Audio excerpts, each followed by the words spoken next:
Halo, selamat malam. Selamat malam, Pak. Selamat malam, Mel. Berarti suara saya masuk. Oke. Terima kasih sudah join di pertemuan kita yang terakhir. Yeay. Selamat tahun baru sebelumnya. Ini pertama kali saya ngajar di tahun baru. Yeay.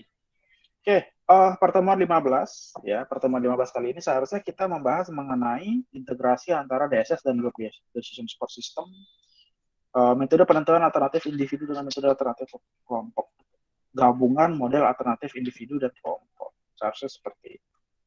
Tapi saya ganti shifting fokus kita terhadap reporting. Okay. Karena saya ingin kalian bisa bikin report dengan baik, harapannya saya seperti itu.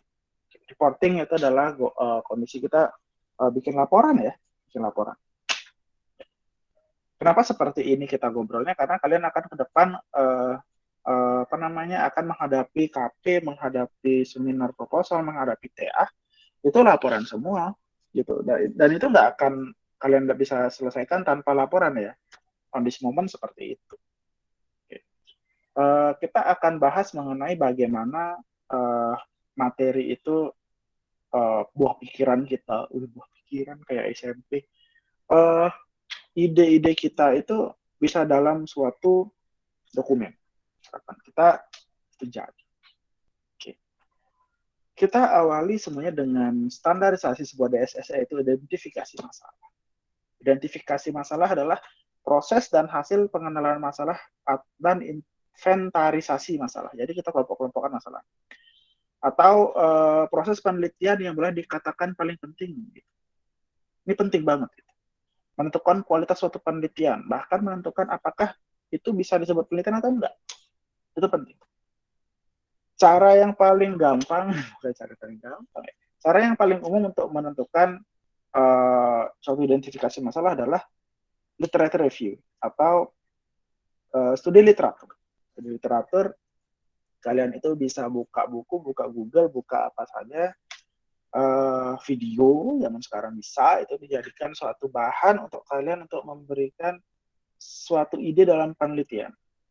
Paling gampang kalian datang ke perpus, lihat kakak tingkat bikin apa, kalian sesuaikan dengan apa yang kalian punya. Misalkan kalian bikin sistem informasi di sekolah A, saya punya sekolah B yang belum ada sistem informasi dan itu sangat penting bagi mereka dan kalian akan bisa buat hal yang mirip dan upgrade daripada sebelumnya. Itu yang paling umum dan paling relevan. Tapi nggak hanya serta-merta kalian dari studi literatur aja loh. Juga ada banyak sumber. Yang pertama itu kalian bisa dapat dari eh, apa namanya observasi atau survei juga. Kalian lihat di lapangan terjadinya seperti apa. Oke. Pak, saya nggak punya judul TA nih Pak. Saya nggak punya judul untuk KP nih Pak. Saya nggak ada ide nih Pak. Berarti kalian kurang jauh main. Nggak gitu juga ya.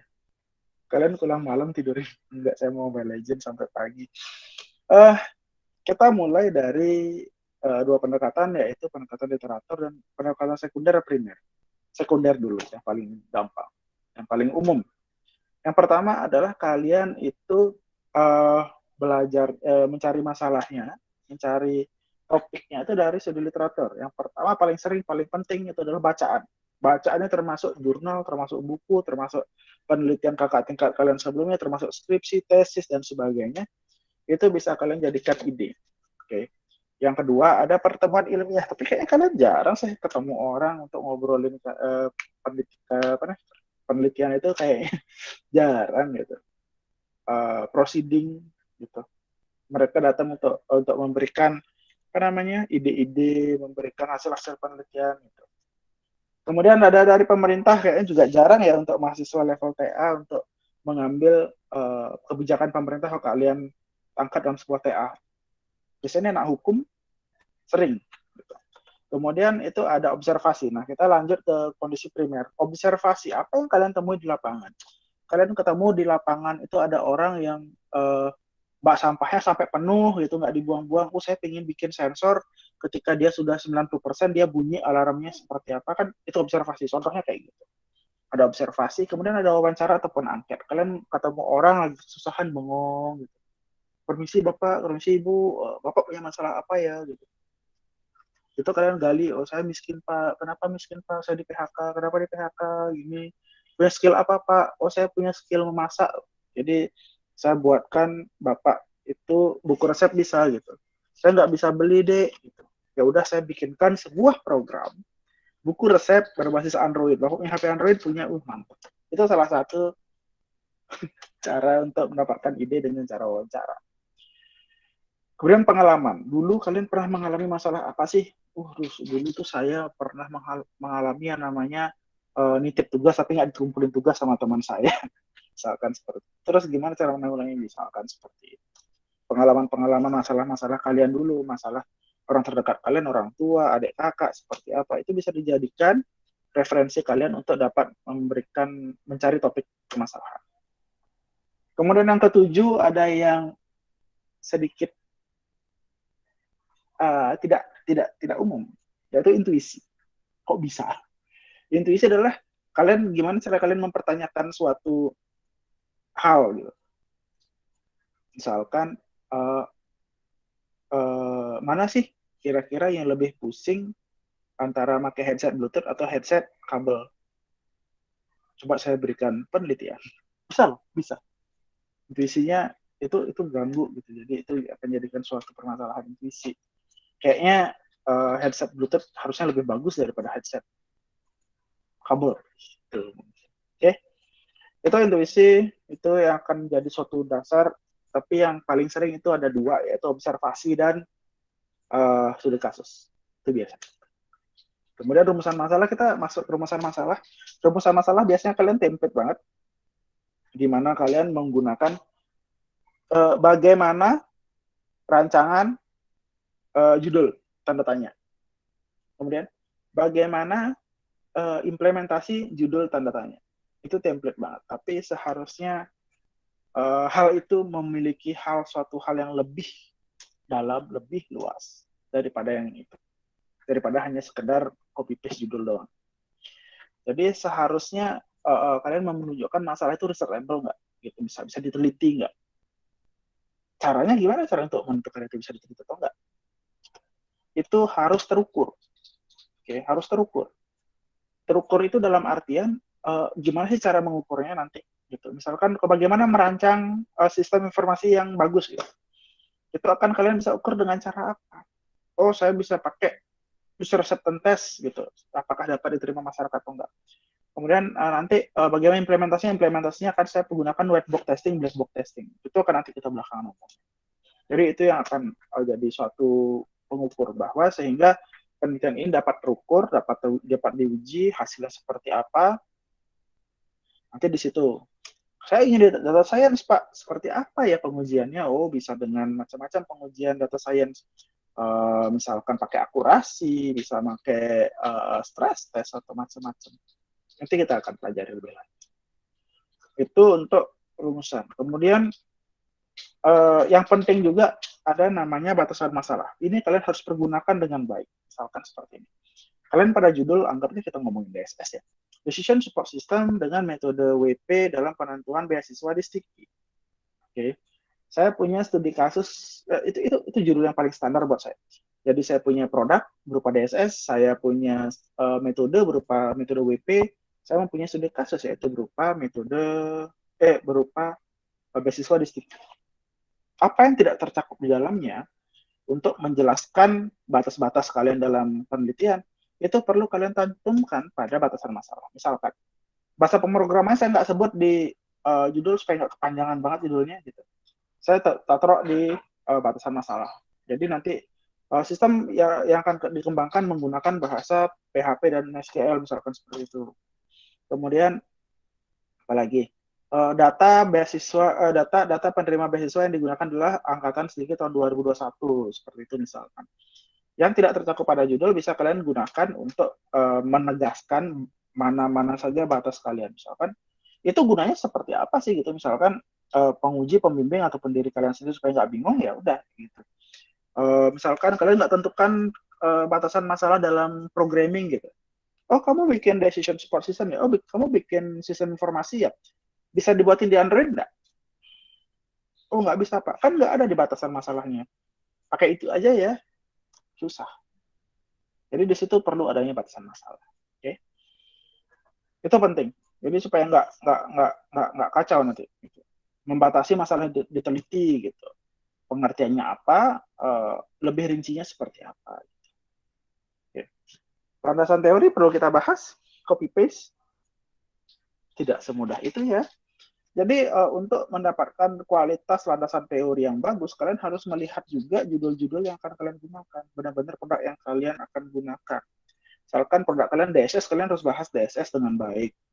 Terus ingat nih, ada yang namanya citation atau namanya pengutipan dari pengarang yang sebelumnya sudah ada. Itu penting. Oke. Setelah itu perlu diperhatikan juga.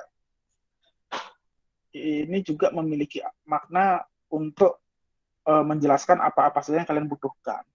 Pengetahuan apa saja yang orang lain tuh harus tahu dulu sebelum mendapatkan hasil daripada apa yang kalian itu akan berikan pada mereka. Kayak gitu. Jadi sebenarnya landasan teori itu lebih tidak hanya sekedar copy paste, itu penting. Jadi itu yang harus juga diperhatikan. Itu referensinya juga harus bagus dan terbaru gitu. Kalau misalkan kalian bikin TA, nanti saya kasih ide sama kalian itu pakai Google Scholar, kemudian kalian batasin tahunnya itu kalau bisa 3 tahun terakhir. Kalau bisa 3 tahun terakhir, 5 tahun terakhir masih ditolerir biasa sama dosen-dosen yang lain. Tapi biasanya 3 tahun sudah cakep banget. Oke. Selanjutnya saya punya informasi mengenai pengujian praktek lunak. Ini yang jarang. Saya skip bab 3 ya, nggak masalah. Itu masing-masing Oracle Data Science itu akan berbeda. Tapi kita lanjut ke pengujian praktek lunak. Itu. Saya anggap ada perangkat lunak itu ada 3 hal yang akan kita bahas. Oke. 3 hal itu, yang pertama itu ada namanya white box testing. White box testing ini apa sih? White box testing ini menguji kode, menguji codingan, menguji apa yang ada dalam sistem. Gitu. Jadi kodenya udah benar belum? Codingannya udah benar belum? Cuma ini adalah kondisi yang kalian itu nggak peduli UI-nya kayak gimana, kacau balau, bodo amat. Yang penting codingannya benar secara codingannya benar secara codingannya sudah benar, sequentialnya seperti apa sudah benar. Jadi itu yang dicek. Jadi hanya perlu pada codingannya jalan atau enggak. Oke, kayak gitu. Kemudian yang kedua ada jenis pengujian yang namanya black box testing. Black box testing ini akan kalian sering banget dengar, terutama pada level TA itu sesuatu yang sangat umum, di mana black box testing ini diujikan pada pengguna akhir justru. Jadi orang ini nggak perlu tahu coding, nggak perlu tahu dalamannya seperti apa, nggak tahu bentuk tampilannya seperti apa, nggak perlu buka Sublime atau text editor untuk melihat codingan. Itu mereka harus melakukan apa yang mereka ekspektasikan terhadap suatu sistem itu sudah berjalan atau enggak di sistem kalian. Misalkan dia mencet tombol yang merah, itu harapan mereka adalah close, ya benar seperti itu. Kemudian mereka tekan tombol yang gambarnya disket, berarti itu menyimpan. Gitu. Mereka nekan tombol apa, hasilnya seperti apa, itu yang harus mereka sesuai dengan ekspektasi mereka.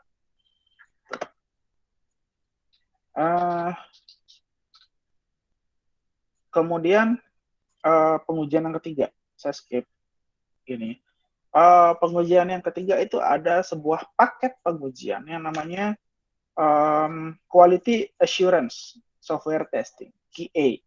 Biasanya ini digunakan dalam suatu korporasi besar yang memang pengujian sudah handal. Begitu project didapat oleh software house, anggaplah seperti itu, mereka akan mengerjakan itu, membagi datang proyek yang dibagi satu. Lu coding ini ya, lu coding ini ya, kamu desain yang ini ya, ini database-nya kayak gini ya. Itu biasanya bukan one man show, itu banyak orang. Nah, kondisi seperti ini akan terjadi berbagai macam style, cara, ataupun seperti apa. Beda-beda orang. Nah, kemudian software digabung, di-run. Nah, ini akan melewati beberapa proses pengujian. Yang pertama itu sistem testing.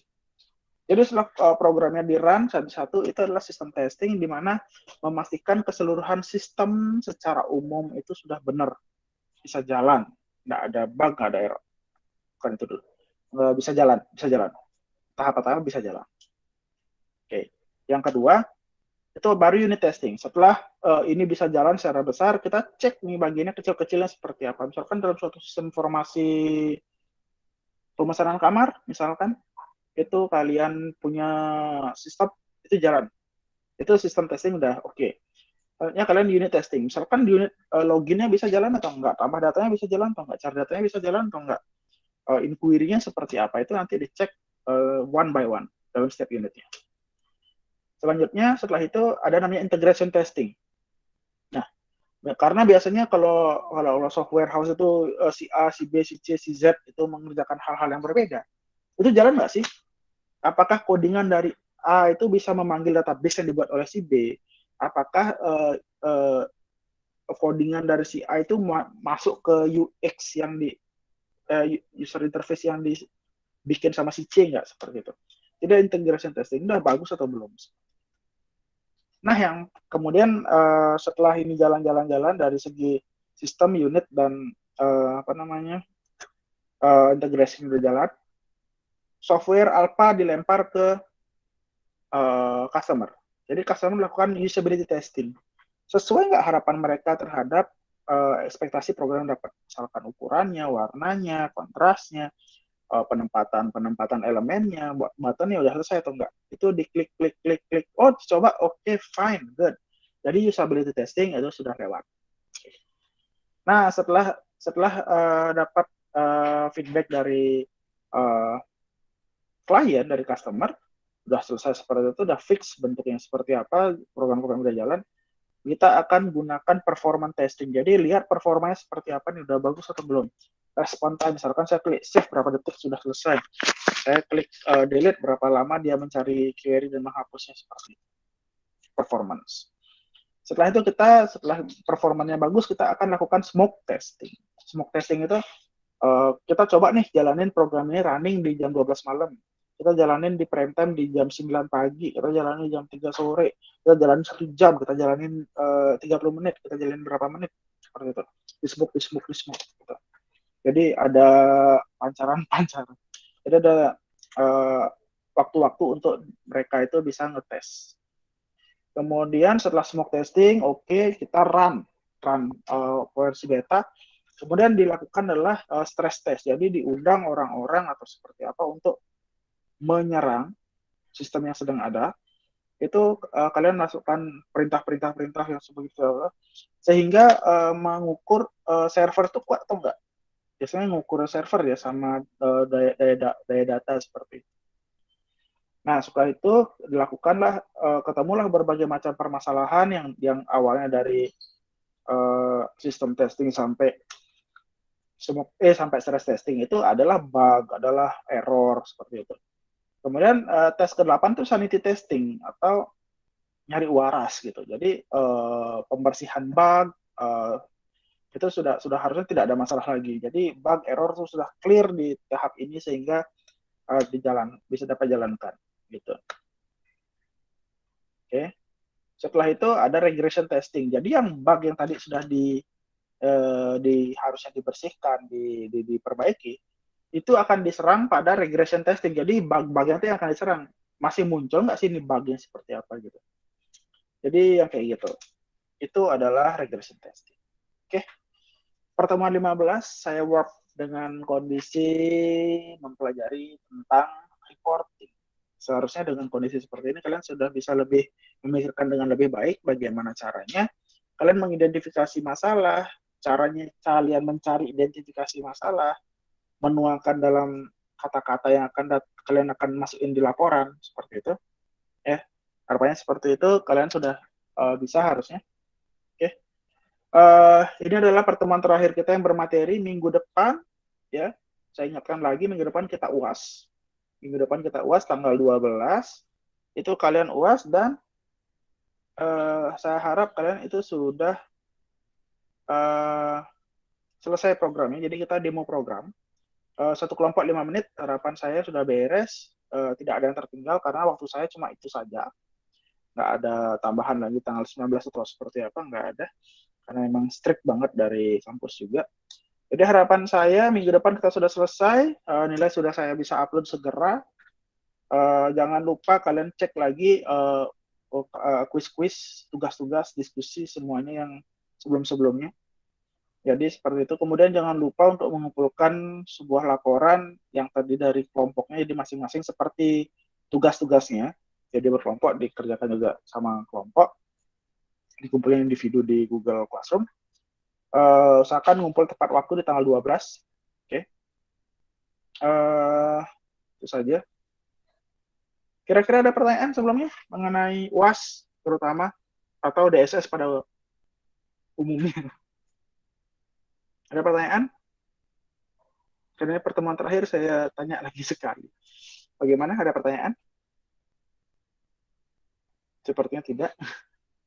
Ya, apabila ada pertanyaan nanti tanya aja di Japri ataupun di grup seperti biasa. Mudah-mudahan saya bisa menemani kalian sampai kapanpun kalian bosan soal DSS.